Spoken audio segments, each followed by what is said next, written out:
The iPad does not need macOS, and here's why. But you're paying $2,000 for an iPad that can't even edit a video. It's too expensive. The file management sucks. The Mac is so much better. Now look, calm down. The first thing that I'm going to tell you is watch the entire video for you to understand my full opinion on why the iPad just simply doesn't need macOS. Because in this world, in the world that we live in, there is nothing truly black and there's nothing truly white. There's always an in-between. Now, I obviously understand the people that want macOS on the iPad. I mean, obviously, I'd be curious too. I would love to see it happen. But at the end of the day, I just don't think it's the right choice. Now look, I interviewed Jaws and John Turnus from Apple, and I told him this. We've got the Mac and we've got the iPad. And the iPad is slowly becoming more like the Mac in a way. What's your thoughts on that? Yeah, I don't agree. Look, they're different tools, right?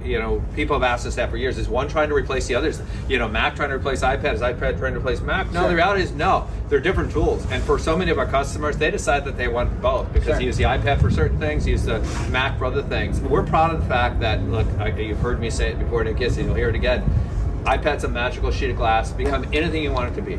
There are over 1 million apps designed for iPad and iPadOS that really allow you to do everything from Procreate or Logic Pro or Final Cut Pro, do incredible creative activities, all the way through to doing your email or watching a movie. It's fantastic at all those things, and it is really anything you want it to be. The Mac is also a very powerful tool that does some different things. It does some things the iPad can't do. The iPad does some things the Mac can do. I think the reason why people compare those things is because whenever somebody goes to college, they're like, okay, should I buy a Mac or an iPad? So it's a natural way on comparing it. So what I always tell people is like a Mac is always a laptop when you need it, but an iPad is a laptop when you need it, a tablet when you need it. You're hired. You're hired. We have a meeting with Tim on Tuesday. Well, thank you. We had an amazing discussion. If you want to watch the entire interview in my podcast, Inside the Ecosystem, available on Apple Podcast and Spotify, or you can watch it in video if you're a channel member. So anyways, links down below in the description. Now, what I truly believe in, and what I even told Josh from Apple, is that iPad users, and especially iPad Pro users, are very demanding. And the reason for that is that the iPad Pro is expensive. You add in the Magic Keyboard, you add in the Apple Pencil Pro, you add this whole setup, and it ends up being more expensive in most cases than an entry MacBook Air. And that's the reason why people compare the iPad versus the Mac. That's the reason why users want macOS on the iPad.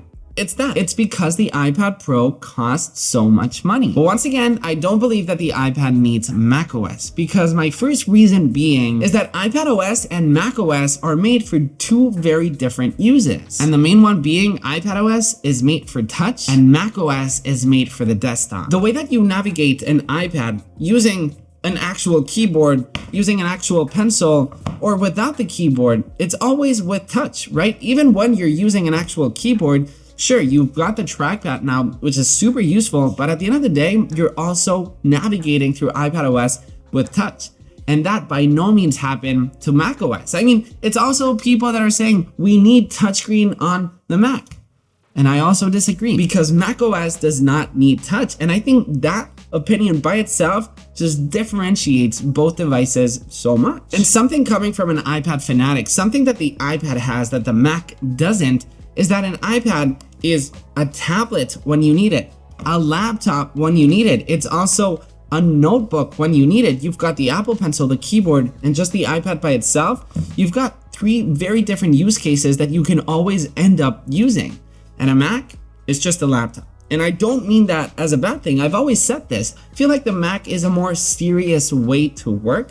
And once again, there's nothing wrong with that. The iPad is just a way much more fun to work, since you've got all of these different accessories and modalities on how you can actually use it. The iPad is so much more personal because so many people use an iPad in so many different ways. And a Mac, people just use it the same way, as a creative tool that can do incredible things.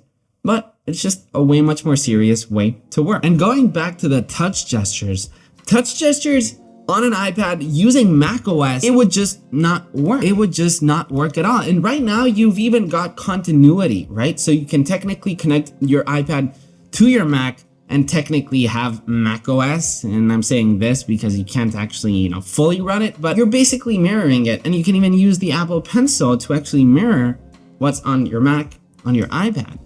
So I think that gives you a main idea on how small icons are, how hard it is to click in certain things. And I think it's really useful sometimes, since you've got the Apple Pencil, you can actually start illustrating in Photoshop or in Affinity Designer from your iPad to your Mac.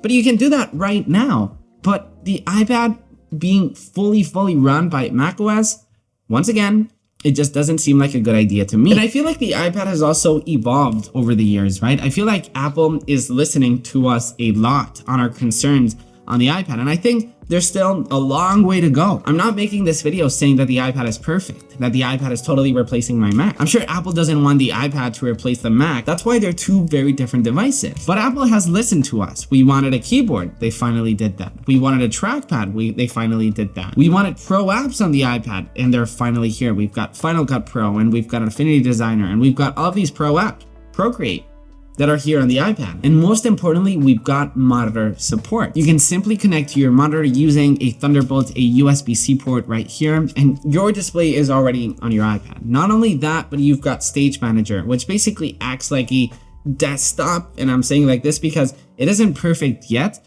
but it is totally usable. And I actually love using my iPad with the monitor because, once again, you've got the versatility of the trackpad, of the iPad, of the Apple Pencil, and now with the large monitor, you can use all of those 4 different modalities. And going back to the apps, the App Store on the iPad is so much more superior in certain ways than the Mac. I feel like they're very different because, once again, all of these apps are made for touch. And Apple has actually brought pro apps, and all of these other companies have brought pro apps to the iPad because there's a lot of companies that truly believe in the portability of the iPad. Just thinking about Final Cut Pro, for example, it's made for touch. It's made with this versatility of accessories, having the Apple Pencil Pro in mind, having the Magic Keyboard in mind, but most importantly, having touch in mind. Now, if you believe that the iPad needs macOS in order for the iPad to survive, I've heard headlines like that, I think you're totally wrong. And I feel like the answer to the iPad's problems, the solution to the iPad's problems,